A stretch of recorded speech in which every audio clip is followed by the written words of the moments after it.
Dear students, हम पढ़ रहे थे भक्ति आंदोलन को। यह आपके लेसन 11 की वीडियो संख्या सेकंड है, दूसरी है। तो भक्ति आंदोलन की विशेषताएं, 3 विशेषताएं हम पढ़ चुके हैं। ये चौथी विशेषता है मानव मात्र की समानता में विश्वास। सभी भक्ति आंदोलन से जुड़े संतों ने मानव मात्र की समानता पर बल दिया। जाति, इन लोगों का मानना था कि जाति, वर्ग, लिंग, ठीक है, आपका धर्म, इस तरह का कोई भी भेदभाव जो है स्वीकार नहीं किया जाना चाहिए। अस्वीकार किया। इसके आधार पर जो है समानता थी उसको इन्होंने अस्वीकार कर दिया। संसार के सभी मानवों को ईश्वर की संतान, ईश्वर से ही उपजा हुआ बताया गया, ईश्वर की संतान कहा गया। जब ईश्वर ने सबको बनाया है तो ईश्वर कैसे भेदभाव कर सकता है? जब ईश्वर ने भेदभाव नहीं किया तो हम इंसान कौन है भेदभाव करने वाले? संतों का कहना था कि मनुष्य मात्र की समानता को कुछ स्वार्थी लोगों ने इस चीज को खराब किया है अपने हितों के लिए, हित साधने के लिए। संप्रदायों और जातियों में, धर्मों में, संप्रदायों में समाज को बांट दिया है।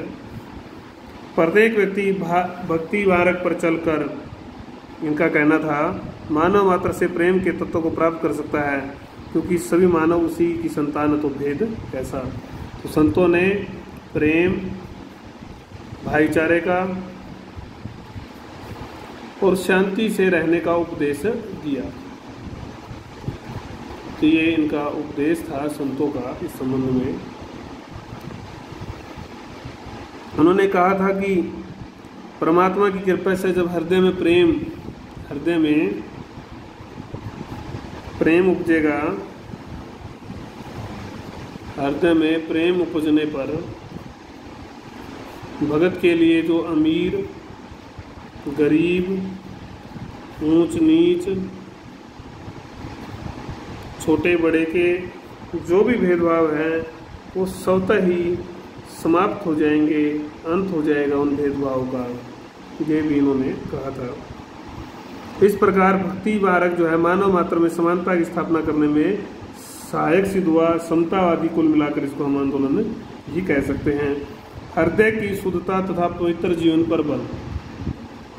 हृदय की शुद्धता, हृदय शुद्ध होना चाहिए और पवित्र जीवन पर बल दिया गया कि पवित्र जीवन जीना चाहिए सबको। तो ये भी इसकी विशेषता थी।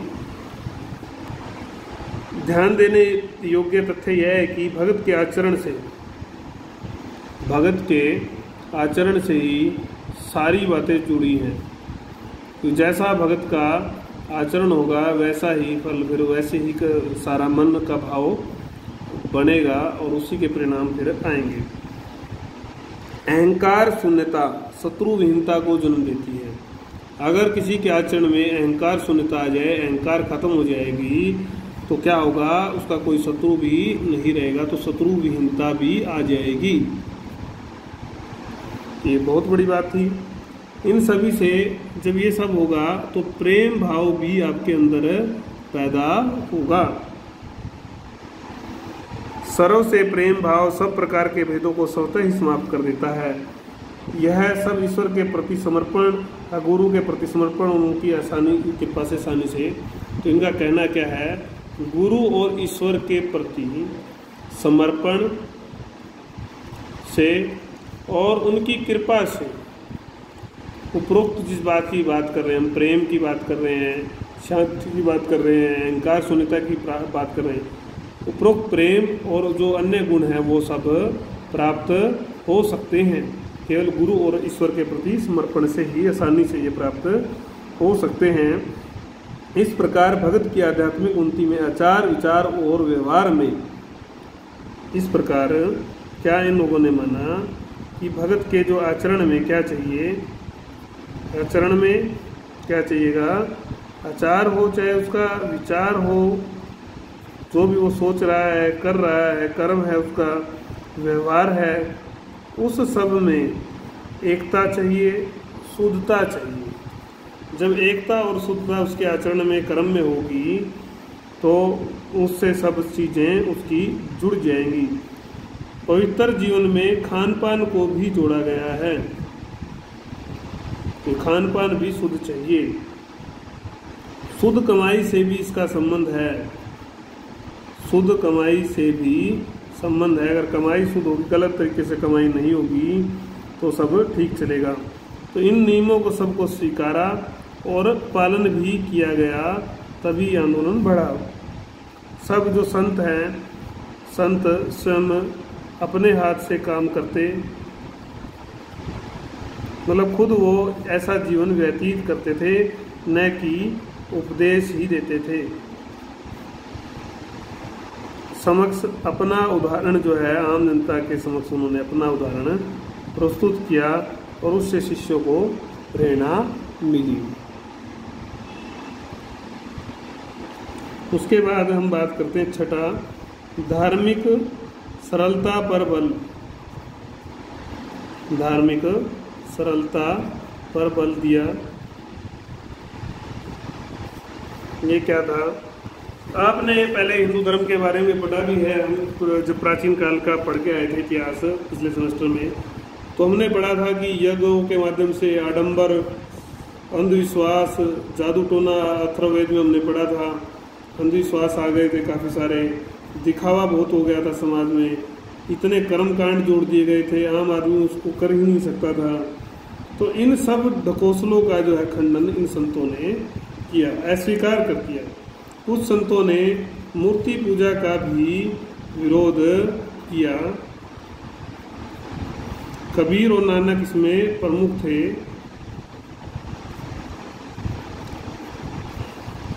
हिंदू धर्म तथा इस्लाम के जो है रीति रिवाज जो थे, उनको अस्वीकार कर दिया गया दोनों धर्मों के।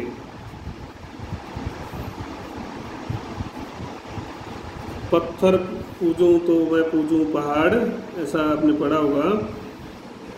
पुरोहित वर्ग की अधिसत्ता, जो पुरोहित वर्ग की अधिसत्ता थी, उनका जो एकाधिकार था, उनका जो कर्मकांड था, उनके जो दिखावे थे, उस सब की भी निंदा इनके द्वारा की गई।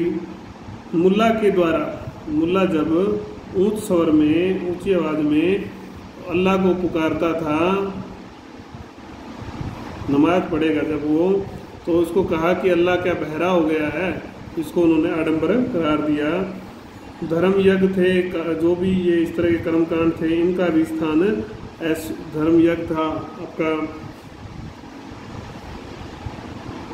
उपवास थे, रोजे थे, तीर्थ यात्राएं,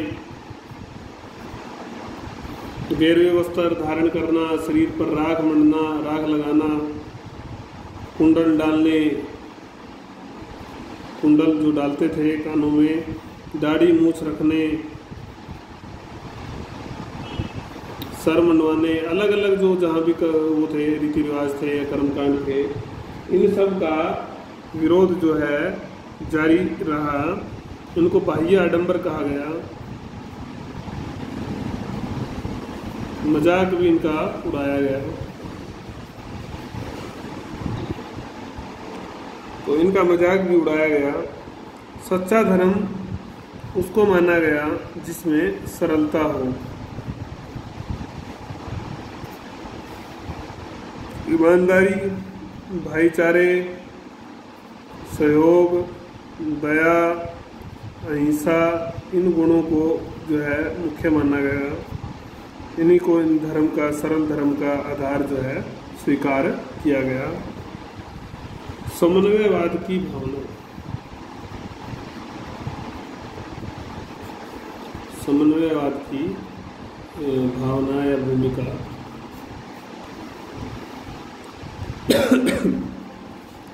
हिंदू और मुस्लिम संतों ने, दोनों ने ही सौहार्द की भावना को विकसित करने का काम किया, मैत्री बनाने का काम किया। क्योंकि अनेक जो शिष्य थे और जो गुरु थे, वो सभी संप्रदायों और धर्मों से संबंध वो रखते थे।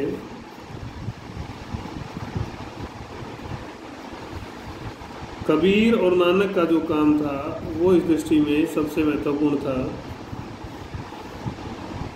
नानक पर भी जो इस्लाम की परंपराओं की छाप देखी जा सकती है।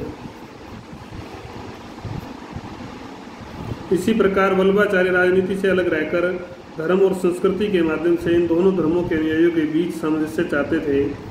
भक्ति और सूफी संतों के द्वार शूद्रों, ब्राह्मणों, मुसलमान सभी के लिए खुले थे। तो इसने समन्वयवाद की भावना को भी बल इससे मिला। फिर आता है आपका समाज सुधार, 7वां बिंदु था और ये आपका 8वां बिंदु है।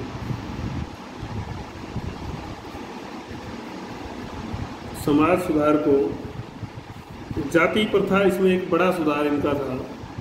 जाति प्रथा का इन्होंने घोर विरोध किया, सामान्य विरोध नहीं, बड़े विरोधी के रूप में ये लोग उभरे। इन्होंने अस्पृश्यता को, जो छुआछूत थी, उसको परमात्मा तथा मानवता के विरुद्ध अपराध बताया। सामान्य बात नहीं है ये, परमात्मा के बनाए हुए लोगों को तुम वो कर रहे हो। स्त्रियों की दशा सुधारने का भी इन्होंने काम किया। इन लोगों ने सती प्रथा, कन्यावध, दास प्रथा का जो है, इन प्रथाओं का, बुरी प्रथाओं का भी विरोध इन्होंने किया। इसके अलावा इन्होंने धन संग्रह, आवश्यकता से अधिक धन संग्रह कर रहे हो, आर्थिक असमानता है, इसको भी समाज के लिए गलत बताया, प्रहार किया। इनका मानना था कि भगत के हृदय से जब वो भक्ति की स्थिति में पहुंचेगा, भक्ति की स्थिति में सही से जब पहुंच जाएगा, तो स्वतः ही ये जो उपरोक्त दोष हैं ये सारे दूर होने शुरू हो जाएंगे, खत्म हो जाएंगे उसके दोष। छुआछूत, जाति पाति से वो ऊपर उठ जाता है। सकारात्मक और नकारात्मक दोनों ही दृष्टि से समाज में सुधार के लिए ये जिम्मेदार कारक के रूप में उभरा। अंतिम जो बिंदु है विशेषताओं का, वो है आपका भक्ति आंदोलन जन आंदोलन था। कैसा आंदोलन था? जन आंदोलन था। कैसे इसको समझेंगे? महत्वपूर्ण विशेषता ये थी कि ये एक जन आंदोलन का रूप धारण करता गया। अनेक संप्रदायों का उदय हुआ।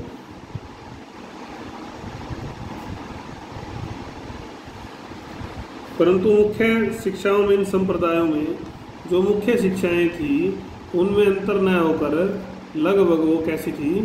समान थी। इनकी सब संप्रदायों की शिक्षाएं एक जैसी थी।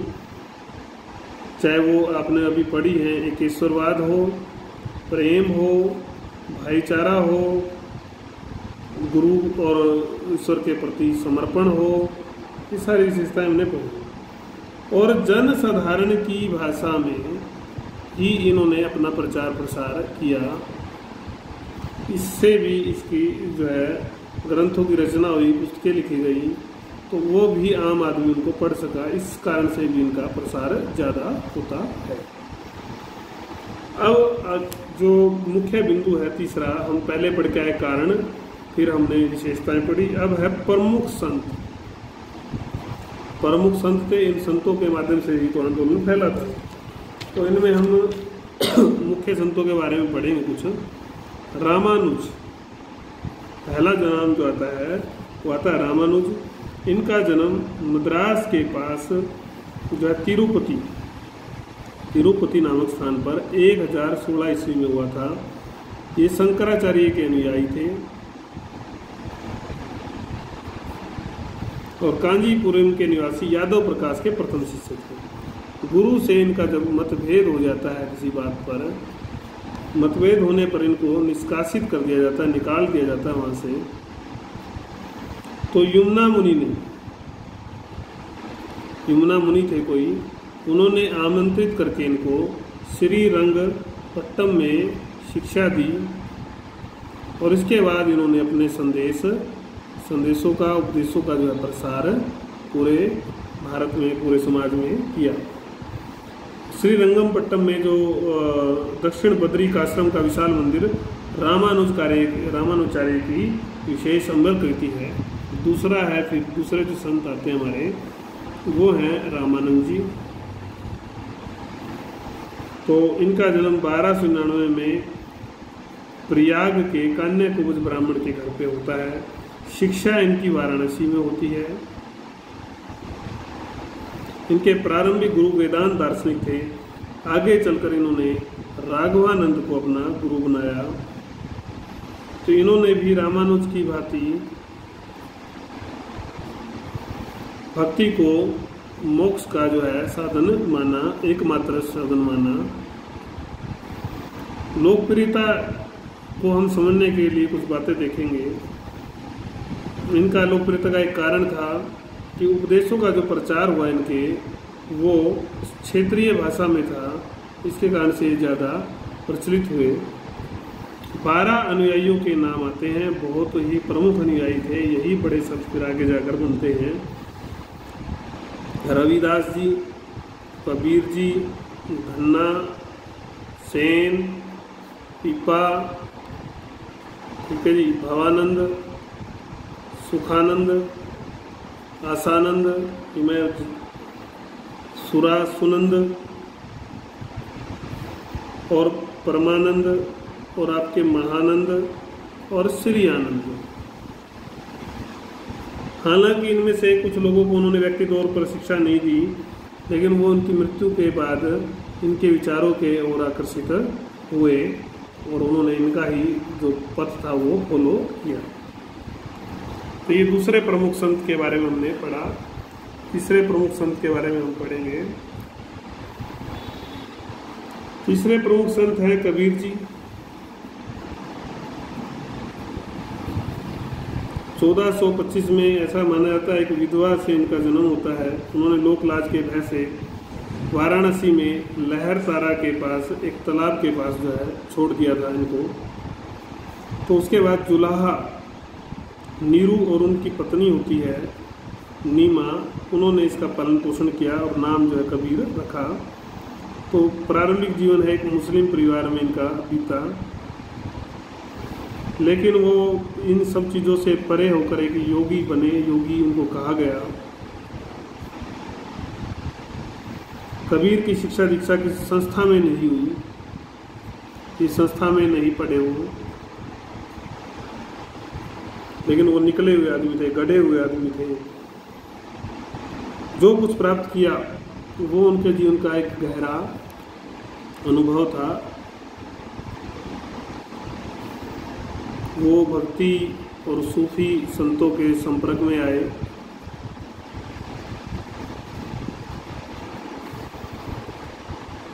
रामानंद का प्रभाव कबीर पर सबसे अधिक था।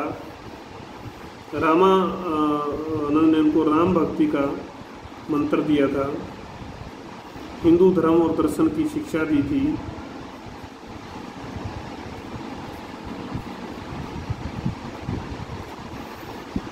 कबीर की शिक्षा देशाटन, सत्संग की और विभिन्न संप्रदायों के संपर्क का परिणाम थी। स्वयं सिकंदर लोदी ने उनके प्रभाव को स्वीकार किया है। चौथे जो हमारे संत हैं उनका नाम है संत रविदास जी। रामानंद के प्रमुख शिष्यों में से एक थे। इनका भी जो जीवन था वो धार्मिक और पवित्र था, उन्नत था इस दृष्टि से। जो सिखों का जो गुरु ग्रंथ साहिब है बहुत पवित्र ग्रंथ है। तो इसमें संग्रहित रविदास जी के 30 से अधिक भजन मिलते हैं।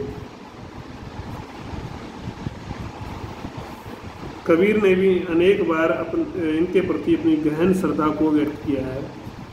कबीर जी ने भी गहन श्रद्धा को व्यक्त किया इन भजनों के प्रति।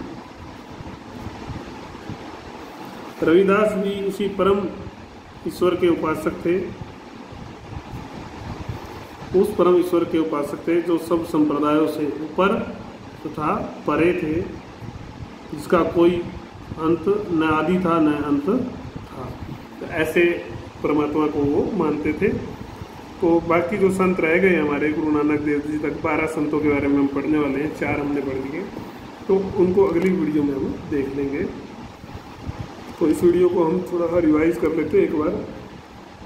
तो मानव मात्र की समानता में विश्वास ये दिखाया गया। ये हम विशेषताएं पढ़ रहे थे, आपको ध्यान होगा। विशेषताओं में मानव मात्र की समानता में विश्वास, हृदय की शुद्धता और पवित्र जीवन पर बल, और धार्मिक सरलता पर बल, समन्वयवाद की भावना, समाज सुधार और एक जन आंदोलन था। ये थी विशेषताएं। फिर प्रमुख संतों के बारे में रामानुज, रामानंद जी, कबीर जी, रविदास जी, इनके बारे में हमने पढ़ दिया है।